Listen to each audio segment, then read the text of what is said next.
Hello everyone, আসসালামু আলাইকুম। কেমন আছেন আপনারা সবাই? বলুন তো এই মুরগির মাংসগুলো দিয়ে আমি আজকে কি রান্না করব। হয়তোবা অনেকেই বুঝে গিয়েছেন আমি কি রান্না করব, আর হয়তোবা অনেকেই বুঝেননি। তো আমি বলে দিচ্ছি ফাইনালি আমি কি রান্না করব। এই মুরগির মাংসগুলো দিয়ে আজকে বিরিয়ানি রান্না করব। মুরগির মাংসগুলো কিন্তু এখানে দুই রকমের মাংস আছে। একে তো দেশি মুরগির মাংসও আছে, আর অল্প কিছু পরিমাণে ব্রয়লার মুরগিও আছে।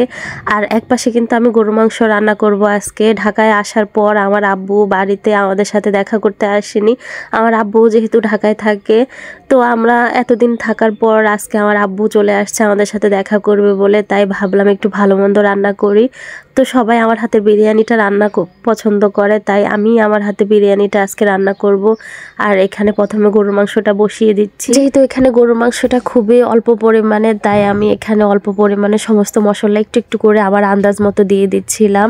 আপনারা হয়তোবা অনেকেই আমার থেকে ভালো রান্না করতে পারেন, আর অনেকেই হয়তোবা রান্না তেমন পারেন না, তাই তাদের জন্য আজকে আমি আমার রেসিপিটা দেখিয়ে দিচ্ছি। আমি ঠিক যেভাবে রান্না করি ঠিক সেইভাবেই আপনাদের সামনে রান্নাটা তুলে ধরার জন্য চেষ্টা করেছি। জানি না আমার রান্নাটা আপনাদের কাছে কেমন লেগেছে। তো দেখতে পাচ্ছেন সমস্ত মশলা দিয়ে কিন্তু আমি হাত দিয়ে মেখে আর হাতটা ধুয়ে একটু পানিও দিয়ে দিয়েছি। এভাবে গরুর মাংসটা রান্না করলে কিন্তু খুব মজা লাগে। আর ফাইনালি চলে আসলাম মুরগির মাংস বিরিয়ানিটা বসাবো বলে। প্রথমে তো পাতিলটা বসিয়ে আমি পরিমাণ মতো এখানে সয়াবিন তেল দিয়ে দিয়েছি। আর এই তো বিরিয়ানি যেহেতু রান্না করব, বিরিয়ানিতে কিন্তু একটু পেঁয়াজ বেশি করে দেওয়া লাগে, তাহলে কিন্তু বিরিয়ানিটা খেতে মজা লাগে। আর যেহেতু এটা মুরগির মাংসের বিরিয়ানি, তাই পরিমাণে আমি সবকিছু একটু বেশি বেশি দিব, কারণ মুরগির মাংস বিরিয়ানিতে একটু মশলা বেশি লাগে বা তেলটাও একটু বেশি লাগে। গরুর মাংস বিরিয়ানি হলে তেলটা তেমন বেশি লাগে না, কারণ গরুর মাংসের মধ্যে এক্সট্রা একটা চর্বি থাকে, ওখান থেকে পরিমাণে অনেকটা তেল বেরিয়ে আসে। তো দেখতেই পাচ্ছেন আমি এখানে কিন্তু আদা রসুন বাটা আমার পরিমাণ মতো দিয়েছি। আজকে মুরগির মাংস এখানে সম্ভবত 1.5 কেজির মতো হবে, আর পোলা চালের পরিমাণটা ছিল 1 কেজি। তো এখানে 2 চামচ গুঁড়ামরিচ আমি দিয়েছি, কারণ গুঁড়ামরিচটা দিলে একটু ঝাল আসবে। আর বাকি এই তো কাঁচামরিচ আমি এখানে ভেঙে দিচ্ছি। কাঁচামরিচ শুধু এই কয়টা না, পরবর্তীতে কিন্তু আমি আরও কয়টাও কাঁচামরিচ দিয়েছিলাম, ওইটার ভিডিও করতে আমি ভুলে গিয়েছি। একদিকে তো আমি রান্না করছিলাম, আর আরেকদিকে আমার ছোট মেয়েটা এখানে তেলের বোতলটা নিয়ে এসে খেলা করছিল, মোড়ায় বসেছিল আর তেলের বোতলটা হাতে নিয়ে খেলছিল। তো এই ফাঁকে ওরও একটু ভিডিও করে নিচ্ছিলাম। ও মাশাআল্লাহ কি সুন্দর করে খেলছিল, আমাকে একটুও জ্বালাতন করছিল না। আর পাশেই তো আমার আব্বু শুয়ে আছে।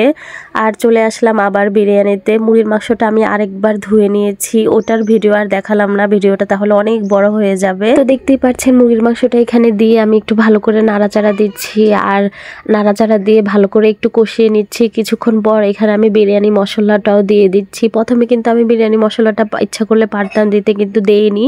মুরগির মাংসটা দেওয়ার পরে দিয়েছি। এক একজনের রান্নার ধরন এক এক রকম, হয়তোবা আপনারা আমার থেকে কেউ বেটার রান্না করতে পারেন, আর আমার রান্নাটা কেমন হয়েছে আমি জানি না। আর আরেকদিকে এই তো গরুর মাংসটা যে বসিয়ে দিয়েছি, মাশাআল্লাহ কি সুন্দর কালারটা এসেছে, ওটা একটু নাড়াচাড়া দিয়ে দিচ্ছি। আর এখানে মুরগির মাংসটা কষিয়ে আমি একটু ঝোলও দিয়ে দিয়েছি। এই ফাঁকে আমি চালটা ধুয়ে নেব।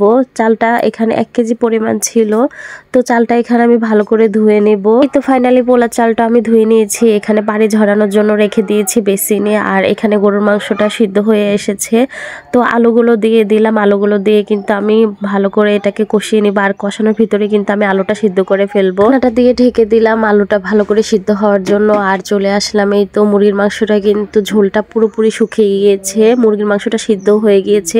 যেহেতু দেশি মুরগির মাংস সিদ্ধ হতে সময় লাগে না, তো এখানে দেখতে পাচ্ছেন চালগুলো আমি দিয়ে দিয়েছি। আর চালটা দিয়ে কিন্তু ভালো করে নাড়াচাড়া দিব। এটার মধ্যেই কিন্তু চালটা আমি ভালো করে একটু ভেজে নেব, এই বারবার নাড়াচাড়া দিয়ে। এখানে কিন্তু একটুকু ঝোল রাখিনি আমি, এইটুকুর মধ্যেই চালটা ভালো করে ভেজে নেব। চালটা ভালো করে একটু ভেজে নিলে তাহলে বিরিয়ানিটা কিন্তু একদম ঝরঝরে হয়, খেতেও ভালো লাগে। তো দেখতে পাচ্ছেন আমি এখানে ভালো করে একটু ভেজে নিয়ে পরিমাণ মতো পানি দিয়ে দিয়েছি। প্রথমে তো আমি অল্প পরিমাণে পানি দিয়েছি, যদি বেশি হয়ে যায় তো পরে নাড়াচাড়া দিয়ে বুঝলাম আরেকটু পানি লাগবে। তো ফাইনালি এখানে এই তো আরেকটু পানি দিয়ে আমি নাড়াচাড়া দিয়ে ঢাকনাটা দিয়ে এখন ঢেকে দেবো হওয়ার জন্য। আর এই তো এদিকে গরুর মাংসের আলুটাও সিদ্ধ হয়ে গিয়েছে, আমি এখানে পরিমাণ মতো ঝোলটা দিয়ে দিব। আর ঝোলটা দিয়ে একটু নাড়াচাড়া দিয়ে আমি ঢাকনাতে দিয়ে ঢেকে দিব ভালো করে হওয়ার জন্য। আর এইদিকে এই তো বিরিয়ানিটার পানিও শুকিয়ে গিয়েছে, বিরিয়ানিটা কিন্তু কমপ্লিট হয়ে গেছে রান্নাটা। দেখতে পাচ্ছেন কি সুন্দর মাশাআল্লাহ ঝরঝরে হয়েছে পোলাওটা। আর একটু নাড়াচাড়া দিয়ে দেবো, এটাকে আমি 10 মিনিট দমে রেখে দেবো ভালো করে হওয়ার জন্য। আর এই তো ঢাকনাটা দিয়ে ঢেকে দিয়েছি, আর পুরো 10 মিনিট মিনিট পর চলে এসেছি বিরিয়ানিটার ফাইনাল লুক নিয়ে। কেমন হয়েছে আমার বিরিয়ানি রান্নাটা সবাই আমাকে কমেন্টে জানাবেন। আর আমার রান্নার ভিডিওটি যদি ভালো লেগে থাকে তাহলে সবাই আমার চ্যানেলটি সাবস্ক্রাইব ফলো দিয়ে রাখবেন। ততক্ষণে সবাই ভালো থাকুন, সুস্থ থাকুন। আল্লাহ হাফেজ।